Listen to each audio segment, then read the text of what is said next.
All right, guys, so I'm actually on the way to pick up the engine for the Grom. I'm actually about to meet the guy in a few minutes here. Gotta hurry up and get out there before his shop closes. But this is the official swap for the Grom. Been kind of tight-lipped about it. I know I had mentioned a few swap candidates on my Instagram and on YouTube, but yeah, I finally nailed down an actual swap that I want to do. Not the first to do it. It's a really unique swap, a little overkill, but yeah, I think you guys will probably like it. But yeah, head out there, pick it up, and then let's see what we got. All right, guys, so this is pretty much what we're working with right here. This is an engine out of a 2014 Panigale 1199S. So this is actually out of one of their sport bikes, which is actually pretty crazy considering that this is an L-twin engine. So pretty large CC, basically 600 cc here, 600 cc here. The thing that's pretty ironic about this engine, though, is that pretty large bore size. For you guys that don't know, I actually have a S10 that I'm building. It's a billet Hemi S10 from none other than Noonan. Sorry for that shameless plug, but anyways, this bore size is like a 4.4 inch bore. It's pretty on par with what a standard Hemi would be, ironically. I didn't plan that. But anyways, this should be a pretty fun build. I actually picked up the engine local. There's an eBay seller by the name of Racing Cycles. Shout out to Alex over there. Sold me a really clean engine for a good price, almost unbeatable. Got the harness with it and everything.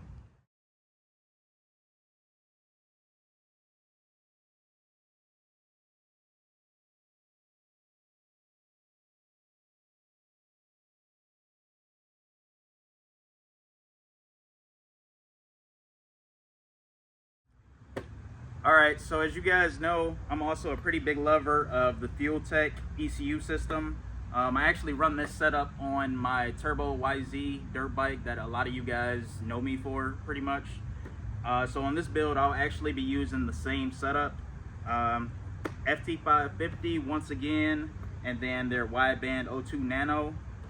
And actually the reasoning behind using a 550 on this build is actually because this engine has dual drive-by-wire throttle bodies. That's actually something that I've grown pretty fond to. I know a lot of people like to bash the drive-by-wire stuff, but to be fair, a lot of their experience with it has been in like an OEM fashion. When you run this stuff with aftermarket ECUs and you don't have like a lot of the cushioning and a lot of the safeties that are normally built into a OEM ECU, this stuff is actually pretty lightning fast, and you actually get some pretty good tunability and control out of it. So like on my YZ, for instance, because I also run a drive-by-wire throttle body off of a KTM 390 Duke. If I were to let someone ride my bike that is used to a cable throttle body, they would never know the difference between the two. It is lightning fast, and then as far as tunability, you can actually use it for traction control. It's so many different things you can do with it. You can set up different throttle profiles. Like, really, the possibilities are endless. So that's actually behind the reasoning using the FT550, because this has 4 yellow outputs and you actually need those to drive a drive-by-wire throttle body. Well, in my case, 2 drive-by-wire throttle bodies. So it's kind of the reasoning behind that. And then this system is just, for a bike, you really can't beat it. So really happy to run this stuff again, and shout out to the guys over at Fueltech. Let me get the camera down, and then I will show you guys a close-up of the engine, and then you can kind of get a better idea of what this thing looks like and what we're working with. So, all right, so as you guys can see, this is the 1199 in all its glory right here. So it's actually pretty funny because early on I toyed around with so many different engine combinations for this bike. Obviously early on I wanted to do a modern CRF race motor out of like a 450 dirt bike, electric start, fuel injected, yada yada yada, and it probably would have ended up with a turbo on it. But it's just, no matter whether it was like Honda, Yamaha, or Kawi, those engines are just expensive. Even in used condition, they're expensive. Almost double the price of what I paid for this. But altogether, this engine, and mind you, it's the 8,000 mile engine, pretty clean as you can see. Came with the throttle bodies, harness, everything. 2,800 bucks, not too bad.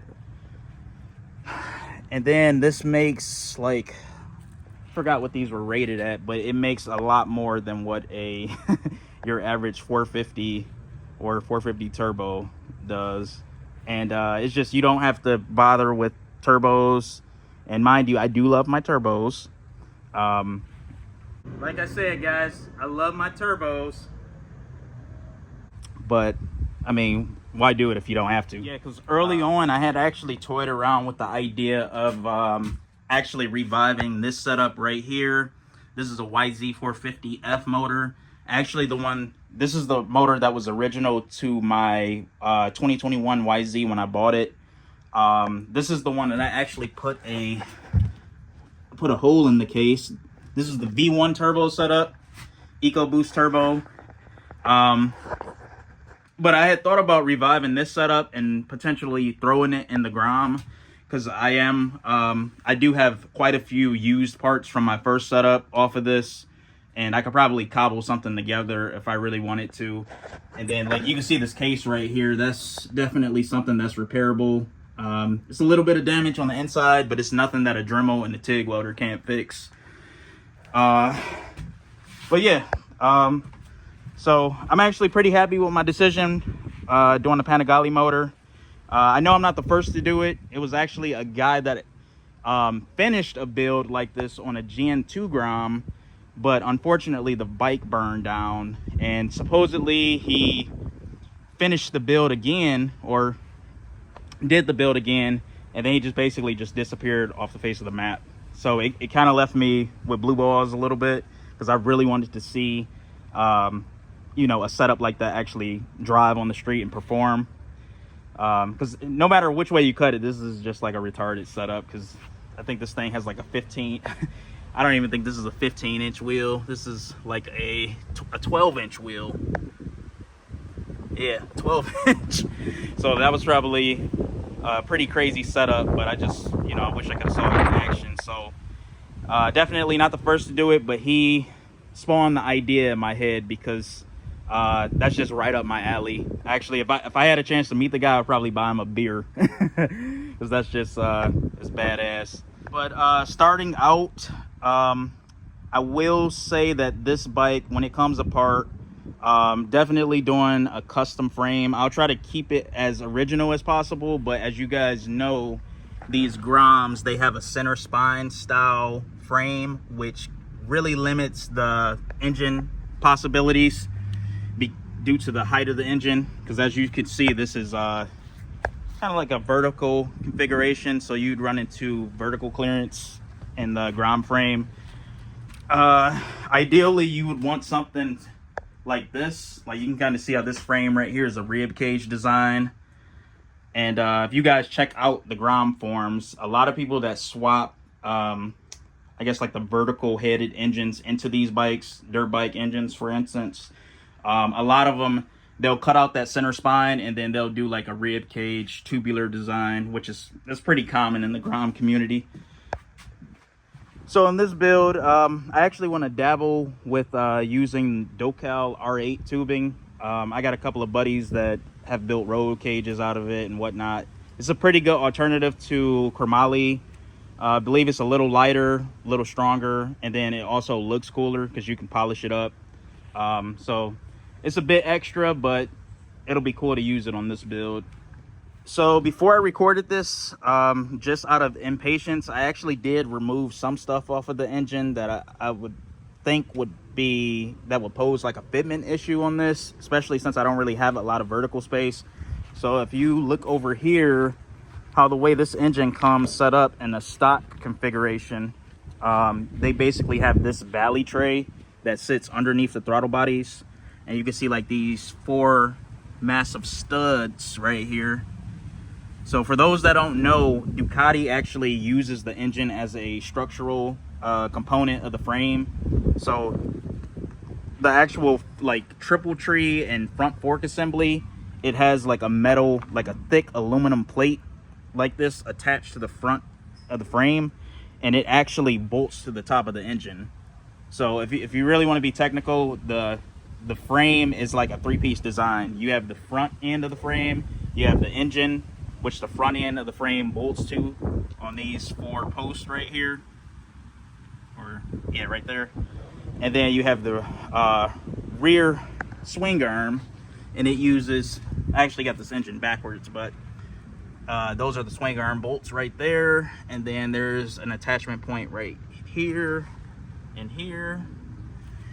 So it'll take a lot of think work to figure this stuff out, but besides this tray right here,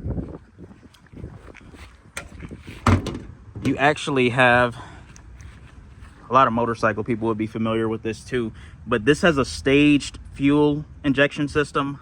You can see you got a low side injector here,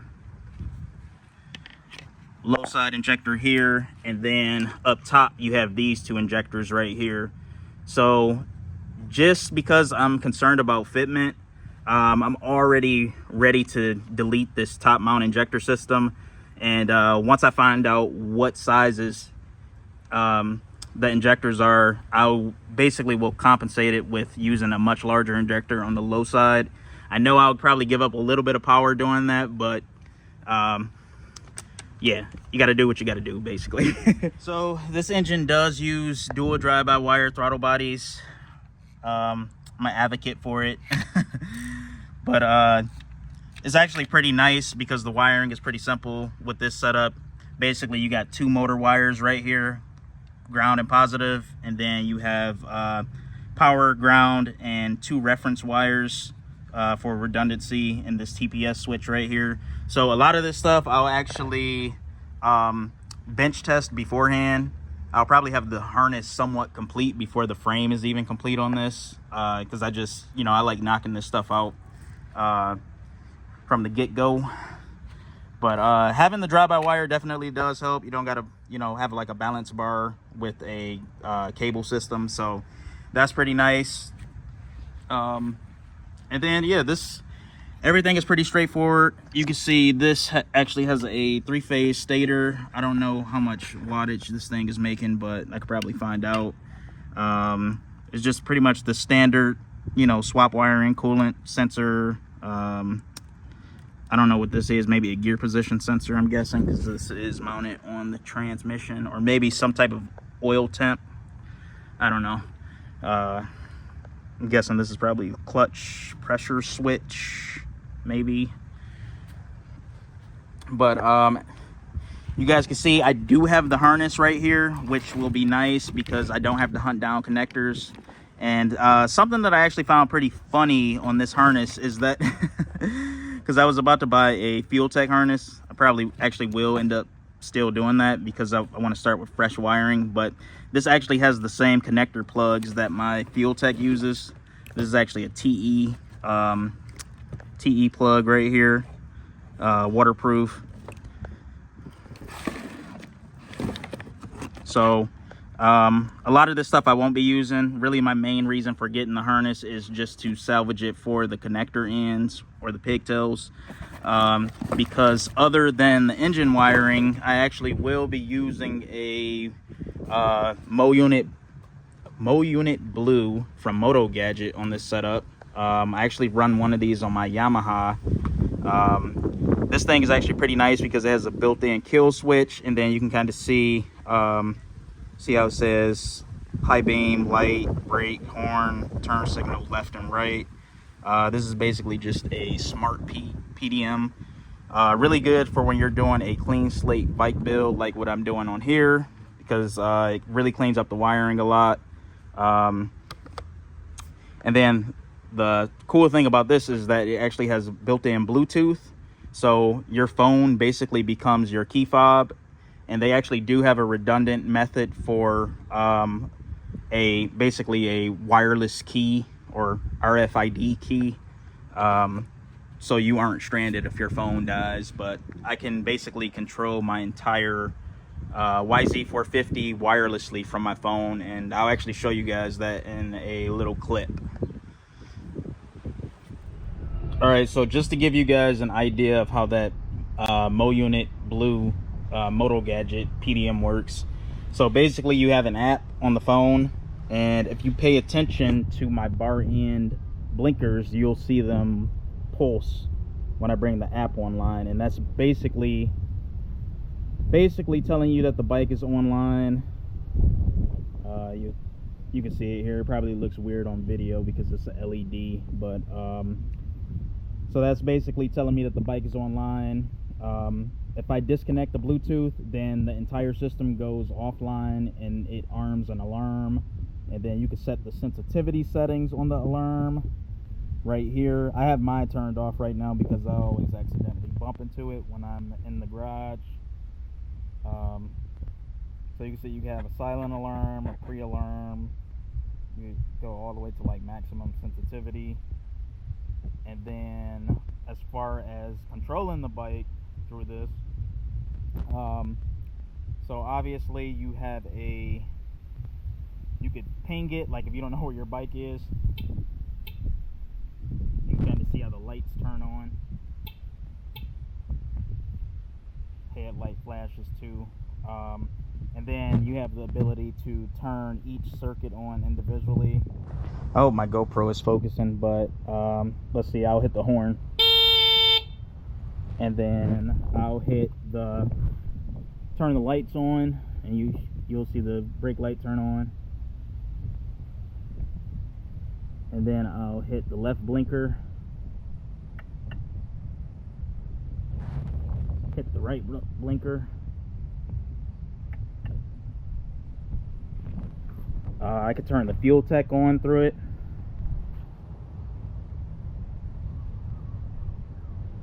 And I just basically hit the ignition switch on here. So if I tap it again, you'll see the Fueltech turn off. It's off. So it's pretty sweet. This thing is probably about the size of a business card, and I think it is rated for up to, I think it's over 100 amps, which is pretty crazy. But yeah, it's pretty nice. I'll probably be using the same style connectors when I do the Grom from scratch. Full Deutsch kit makes it pretty easy. Yeah, but yeah, this thing is pretty cool. Definitely give it a look when you guys get some free time. Definitely the way to wire a bike when you wire it from scratch, because you'll get like all the modern smart features with it. But yeah, just figured I would show you that. So just some stuff that I am noticing right off the bat that might have to be modified or a custom part made for it. The biggest thing right now is the oil pan sump. I feel like this will probably hang pretty low, and as much as I hate to do it, I might actually have to shorten that sump up a little bit, so I might lose a little bit of oil capacity. So please don't bash me for that. It's one of those things you got to do, because this is not designed for a for a Grom by any means. And then I also want to try to keep as much fuel tank capacity as possible too, so I don't want to have to, you know, move the engine up higher in the frame if I don't have to. So and then other than that, like I mentioned before, this has a dual bearing setup for the swing arm, so I'll have to figure out what we're going to do there. I might actually just order a set of Ducati swing arm bearings, and then because this is basically still the stock swing arm on this bike, and obviously I'm not keeping the bike stock wheelbase. but I do plan on getting a evil swing arm. So when I get that, I might just end up cutting, see this like little area right here where the swing arm bolt goes through, this bearing or bushing. Those might get hacked off on the new extended swing arm, and then I'll just basically adapt them to be the same OD as the DUCATI Panigale bearing. And that's just something I'm thinking about right now. Maybe I might come up with a better idea, but that just seems like the most you know, ethical decision right now. So we'll see. Yeah, so this build still is in the planning phase right now, but it looks like this might actually be the last hot day we have in Michigan until spring, because it's dropping down into the 30s after today. It's like 75 degrees outside right now, just Michigan things. But for those that are curious, the powertrain and the Grom is for sale. So if you are interested in it, please feel free to hit me up either on Facebook, Instagram, TikTok, or, you know, just DM me.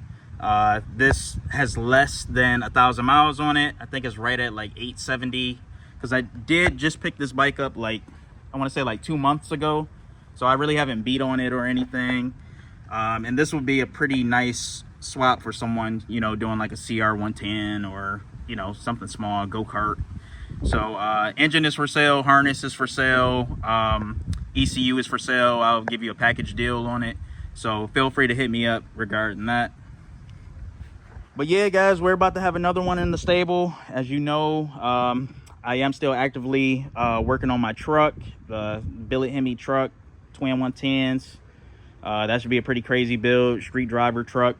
The YZ, that engine, I actually just shipped everything out for that. So I should be hearing back soon regarding the engine for this. 500cc big bore Garrett turbo. So yeah. But anyways, definitely stay posted. Please like, comment, and subscribe, because this is this should be pretty crazy.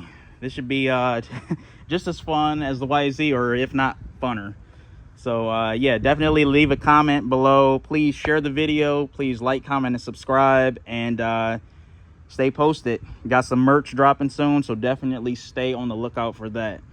Thanks, guys.